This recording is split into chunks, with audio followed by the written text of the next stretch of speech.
Welcome to Virtually Amazing Assistants, the podcast for assistants everywhere. If you've not met me before, my name is Shelley Fishel. I'm known as the MS Office Maestro, and I've been training assistants, business owners, organizations for over 25 years on Microsoft Office applications, and I still do that.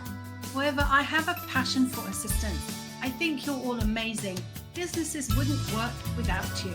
And so I've created this podcast for assistants everywhere. Over the coming weeks, I'm going to be chatting each week with a different guest expert. We'll find out how they got to where they are, what they're up to now, and how they can help you. Tips and tricks abundant. We will learn loads.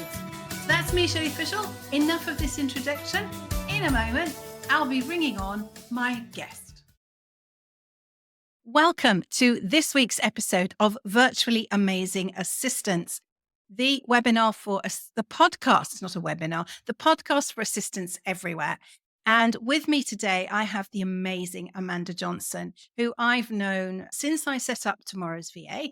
We met originally at the PA show. I think it was your first one and my first one that we were both at around about, 2014-ish, I think. It was the first time I spoke was 2014. And we've stayed in touch ever since. And Amanda has been incredibly supportive to me as an IT trainer over all those years, for which I thank you. So who is the amazing Amanda Johnson? So I've got my crib sheet here, just in case I miss something out. Amanda runs VACT, the Virtual Assistant Coaching and Training Academy. And she delivers training for people who want to either set up a VA business or take their authentic VA business to new heights. And she has a really down-to-earth, no-nonsense approach. She won't sugarcoat it, but you'll get there. It's incredible. And that's it in a nutshell, I think. She lives on the South Coast. She's got 2 lovely boys and a husband who's also just won an award for something, and I think. And that's it. So what have I missed out of all of that? What else would you like to tell our listeners, anybody that doesn't know you? Okay, I actually run the VA Training Academy, which is part of VACT, but I also run the UK VA Conference, the UK VA Awards. You got the bit that I'm a mum, a wife, and all of that, chauffeur, laundry fairy, and all of those things that comes with those responsibilities. And I think that's it, really. I love what I do, and I'm here to help. Yeah, and that's brilliant. And that's a lot of things to manage, all different, similar. Well, the event side of things is similar, but each one is distinct. So you must be using your own experience as a VA of managing multiple clients to manage all of those projects. I do. And I treat each strand almost like a client because actually, although I don't look after paying clients anymore, I still support my husband's business, which allows me to keep my hand in with technology, with marketing, with all of the things that are happening in the business world. Because otherwise, it would be pretty crap of me to sit here as a trainer and say, do this, but not have any experience or underpinning knowledge. So Yes. I work as an ops director, HR, accounts. I do all of the various strands behind the scenes in his company to make sure that A, it's running as it should, but also to keep my hand in. I think that's really important. I use all the products that I teach. I don't teach anything that I don't use or know myself. So I think that's right. And I work with a brilliant VA. And I believe that if you work with somebody and you're going to give them something to do, you need to have done it yourself first because Yeah. you need to know what you're expecting of them. And I know that it might take me 2 hours, but it might take Zita 1 because she's actually better at it than I am. But I need to have done it first before I outsource it, just so that I know what I'm asking. And I don't know if that's the case for everybody. It's just the way I am. I'm with you on that one, Shelley. And I used to say when I was in the military that I never used to ask my team to do something I wasn't prepared to do myself. Now, don't get me wrong, there's some things I wasn't qualified to do, but I always tried to make sure I had an understanding of what they were trying to do, or I would get involved. And some might say, oh, boss, you go away now, you can stop. But others would go, yeah, come on, boss, let's teach you how to do this, or so you can understand it. And I think what that allows you to do is also know when somebody's waffling to you. So as a sort of a business owner who works with VAs or whatever, I needed to be able to understand if somebody was trying to pull the wool over my eyes and wasn't quite being authentic and truthful. And I can say that because I've been there, done it, tried it, and Yeah. I know it goes wrong sometimes. Don't get me wrong. I do know that. But at the same time, I hope that because I've been there and tried it, I'm also a little bit more compassionate when it goes wrong. Yes, I think so. It's very hard to immediately jump up and say, "Oh, you made a mistake." I think we have to recognize and take that step back. Reminds me of a parenting class that I did when my children were small. So this is 30-ish years ago. Mhm. This lady came and she'd written a book, and she opens the book and she told the story live as well of you come down in the morning, you've got two children, little Josh and little Emma. Josh is 5, Emma's 3, and Josh has made Emma's breakfast. So he's got the cereal and the milk. But you can imagine the scene. There's milk splashed everywhere. There's cereal on the floor. Your immediate reaction when you see that is, "Oh my God, I've got so much to clear up." And you jump into, "What have you been doing?" kind of mode. But instead, you need to catch that thought and say, "Wow, Josh, you did such a great job. Now get a rag and wipe up the milk." And I carry that with me everywhere because I think it's such a great analogy, story of how relationships work. But that's great. So I wanted to know this time around because we've known each other a long time, and you Yep. came on the other podcast I had, the Virtually Amazing, which was aimed just at virtual assistants, as opposed to this one, which is for virtual assistants, personal assistants, in fact, anybody that works in an office, really, because all the people I'm interviewing have got something to share that you can learn from. And where did collaboration, not competition, come from? I know that's quite a mantra in the VA world. How did that It come about? is. It's not something that I started or anything like that. It's a phrase that I learned as I joined the industry. I didn't know about the VA industry when I first joined it. I didn't know it was such a thing or anything like that. And I thought I'd created it. There was a whole raft of things like that. But what I realized as I, typical military, did a course in order to have the right piece of paper to know what I was doing. And what I realized then was people were just being really helpful to each other. And there was no sort of competitive nature or anything like that. And in the UK, there is only one sort of professional body for virtual assistants. Now, what we need to remember, it's an unregulated industry, and it still is an unregulated industry. But there was a voluntary organisation that was trying to fight the cause and make sure that VAs were working to a particular level and things like that. And that's called the Society of Virtual Assistants.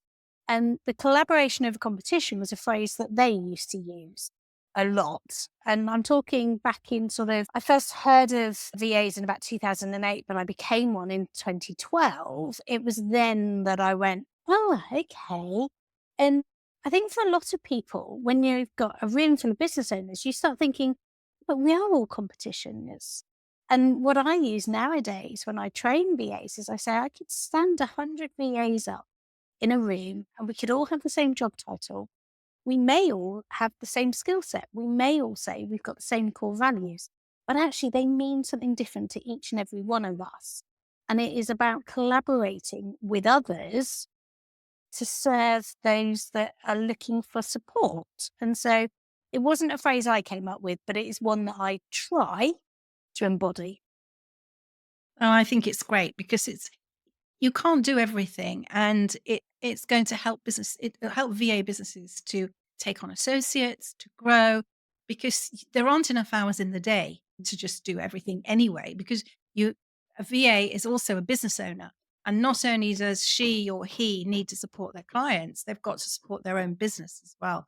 And I think we forget that in business. We don't factor in the time we need, and I'm talking myself as well, I'm included in that. We don't factor in the time we need to just manage the business itself and do the marketing, get the new clients, tell people what you're doing, use of social media or whatever it might be.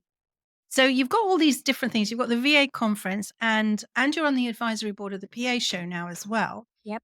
And I'm sorry if you can hear banging in the background, listeners, but my neighbor who lives downstairs has just had an ensuite bathroom done.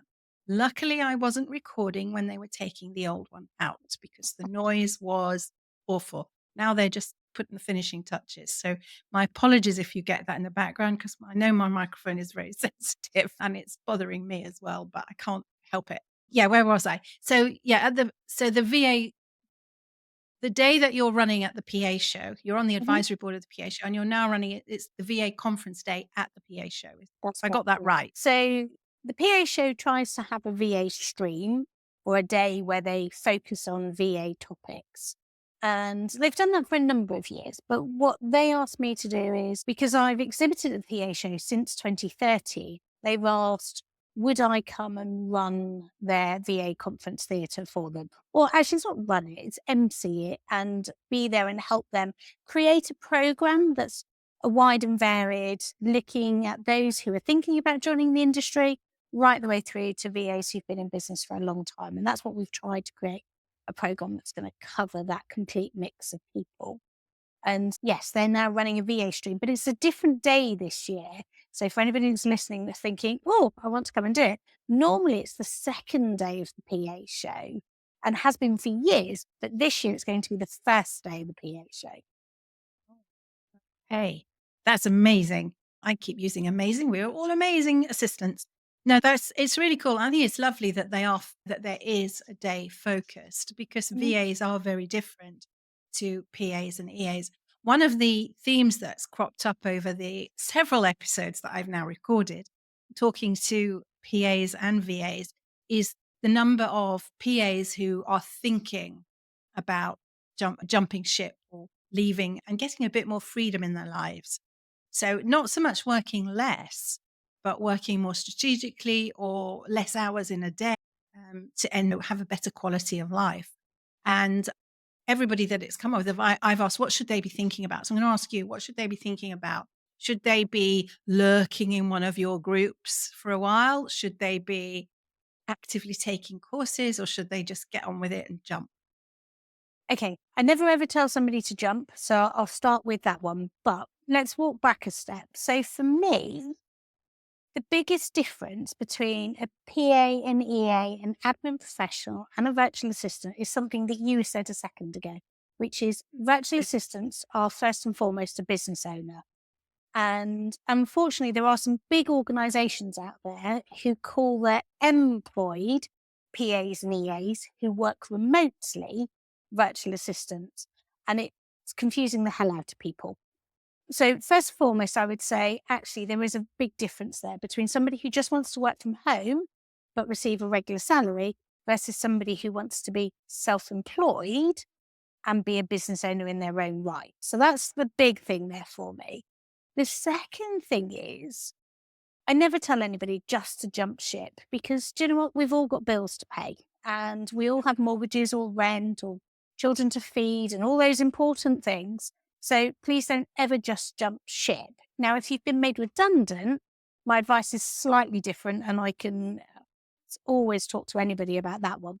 But if you're thinking about becoming a virtual assistant, do your research. So I always say research and then stop because actually research can be a great way to procrastinate in taking that action. And so we need to do the research, but then we do need to stop and actually take some action. And that could be deciding not to do it as well as Correct. deciding to do it. Yeah. And Yeah. that's the Yeah. big thing is for me, it's we've got to make sure that we're comfortable with wanting to be self-employed. Now, I love the flexibility and the freedom that being a VA gives me or gave me, sort of thing. And nowadays I have a son with a chronic illness that and schools sometimes ring me up and say, Amanda, you need to come and fetch him. And as hard as that is, and I might sort of go, "Oh, again, all right. But at the same time, had I been employed, I'd have really struggled with that. And so, what being a VA gives me is that freedom and flexibility to be there for my family. Now, I still choose to work really hard. And in early days, I worked very long hours because I was trying to replace a particular income level. And I think that's the difference is people need to think about what do they actually want and what do they also need? And so, for those who are thinking of starting out, I would say don't give up the day job. If where possible, set up alongside your day job, which is hard work, working evenings and weekends, but put the money that you earn from that work to one side to cover you for, let's say, either 3 or 6 months of what you need to earn. Because there is no point putting somebody into financial difficulty to do this. The other thing is, no, you don't have to do a course to become a virtual assistant. All a course will do will help you get somewhere faster. So working with somebody like myself or one of the other VA trainers, all we do is we're giving somebody a framework or a roadmap to help them get to where they want to be so that they don't have to make mistakes, because generally we've made them already. And so Yeah. we don't have to do a course to become a freelancer or to be a business owner. It's about helping somebody to do that. Does that make sense? Totally makes sense. That totally makes sense. And I think that's right. You need to find out whatever you can about what you want to do. And then you're right, stop. Because if eternal learning about something can really take up all your time. Absolutely. So I've got another question, and this is about the future. With the advent of artificial intelligence, the AI elements that everybody is screaming and shouting about at the moment on social media anyway, how do you see the profession evolving? And do you think the AI is going to have an impact on the role of the VA? Great question. So I'm going to say it's going to have an impact, but not necessarily in a negative impact. And I think this is about being sensible. AI is never going to replace us, uh, but it is a tool that can aid productivity. It is a tool that can help do particular things. It's a tool that can help with your 10-year-old's homework when you're really, really struggling. Or is that just me? But it's a tool. We still need humans. We still need people, A, to operate the tool, or B, to have a human piece to it, human sort of To humanize it. humanize it. We still need all of that. So I think there are tools that are going to help us to do things, but I don't think it's going to take away the role of the assistant in general, whether that's an EA, a VA, admin professional, or anybody. I remember learning to type on a manual typewriter. Okay. And then when word processors came along, everybody's like, oh, the word processor's going to take away. Actually, first of all, it was the electric typewriter. That's going to take away Yeah. the industry. And then it was going to be the word processor was going to take it away. And then computers, and then mobile computers, and then phones and all of that. Do you know what? There's still a place for us. We might need to adapt of how we're using it, but it doesn't mean our jobs are gone. And I know that's quite a long-winded answer, but I think it's about using it to help us to do things. And actually, if we're really honest, AI has been around a long time. It's just become fashionable at the moment. Yes. Yes. There's been built in AI in Microsoft products for at least 5 years.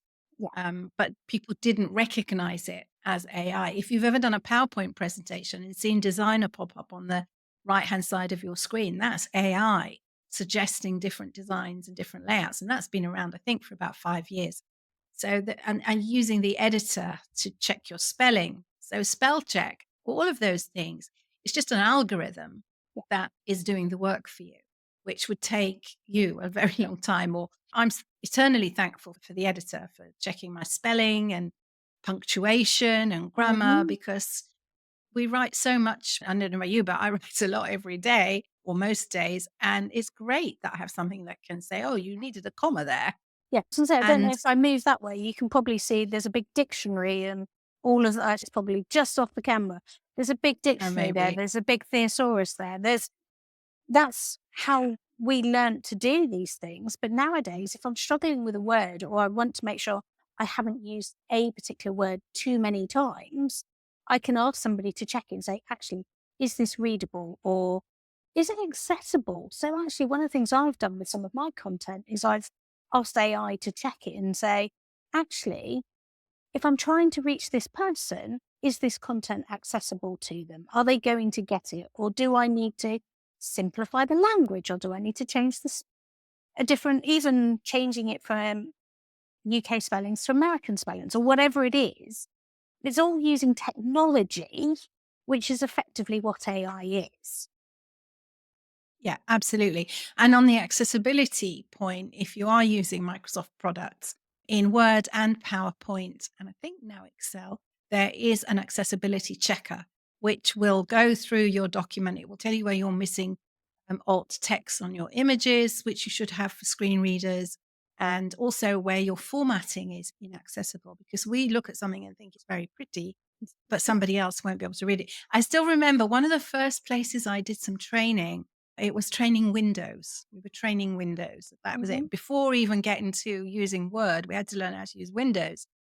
And this lady had a computer and she had visual impairment. She couldn't see properly. And I actually couldn't see the monitor. Once we'd adapted the Windows theme for the way that she could see it, I couldn't read it. It was really interesting to see that. But we all see things differently. There's colors, all sorts of things. So I think accessibility is a really, too many really is there, useful thing. And Shelley, I'm very much go on. I was going to say, did you know there's actually a blind VA? I don't know if she's training anymore, but there used to be a blind virtual assistant who would regularly, when I first started out, she would message me and she'd say, "Oh, you haven't done your alt text on those images because my such and such can't read it," or whatever. And it made me, initially I used to be like, "Oh, I hadn't even thought of it," because nobody had sat me down and gone, "Amanda, have you done this?" or whatever.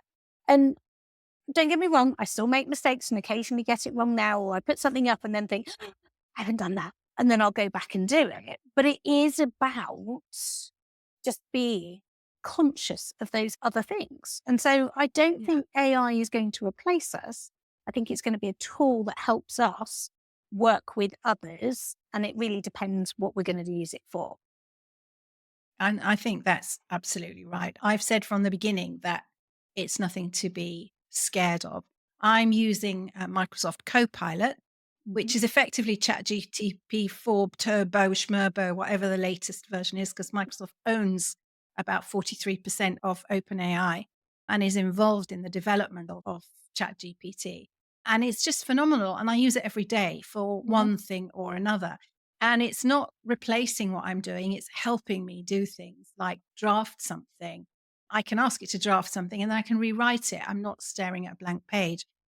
Something I asked it to do today, which just blew my mind. I had to reply to an email from a prospective client who'd asked me to break down that she's got to present to the bosses about why they need our training and what it's going to cost. So she asked me to break it down for her, what the cost was, and if they book more in the future, because I'd offered them a deal on if they booked that was going to be 5 courses, but it's going to, and now only going to be 2. So would I give them a discount? And I'm thinking, now, how do I phrase the word no nicely? Or what kind of a discount can I give them that isn't really a very big discount, but it makes her feel that she's got something? So I asked Copilot to draft the reply to the email. I just wrote, this is what I want to say. I can't tell you, it was just amazing. It wrote the most beautiful email for me, which I've sent off. So we'll see. We'll see if Copilot gets a result on that one. But it was just that kind of, how do I say something nicely? And it did it. Now, a lot of times I'll ask it to draft something and I have to rewrite it completely, but it can. The other thing it's great at is finding things. Yeah. I wanted to find all copies of a certain presentation because I've got them in folders for this client and this event and that event. And I wanted to amalgamate them. And I said, just go and find me all of X presentation. And it brings them to you and tells you where they are. So it's those sort of things that's saving you time on those mundane things. So I think we've covered everything. We've covered all the questions I've got on my crib sheet. So that's quite good. And I think we'll start to draw to a close. And I just want to thank Amanda publicly for all the support that she gives to anybody and everybody, and especially the support you've given to me over the years. Even in when I was thinking of starting Tomorrow's VA, I remember you're one of the people I chatted to and you said, go for it. We talked about it. And in fact, the Tomorrow's VA name came out of a conversation that we had. Mhm. Yeah, I So remember. really, yeah, so it's really cool. But listeners, thank you very much for joining me today and listening to Amanda and to me waffle on about Copilot, nothing else. And I look forward to seeing you on another episode with lots more wonderful guests. So thank you, Amanda, for joining me today. Thank you for having me, Shelley. And I think also people need to thank you as well for everything you do over and above for assistants and VAs and answering questions in communities and things like that. We appreciate you just as much. Thank you. Oh, thank you. A Mutual Appreciation Society. We should open one up. Thank you, listeners, for joining Amanda Johnson of VACT and me on today's episode of Virtually Amazing Assistants. Thanks for listening. I'm going to see you next week with my next guest on the Virtually Amazing Assistants podcast. And that's me, Shelley Fishel, the MS Office Maestro, signing off for this week.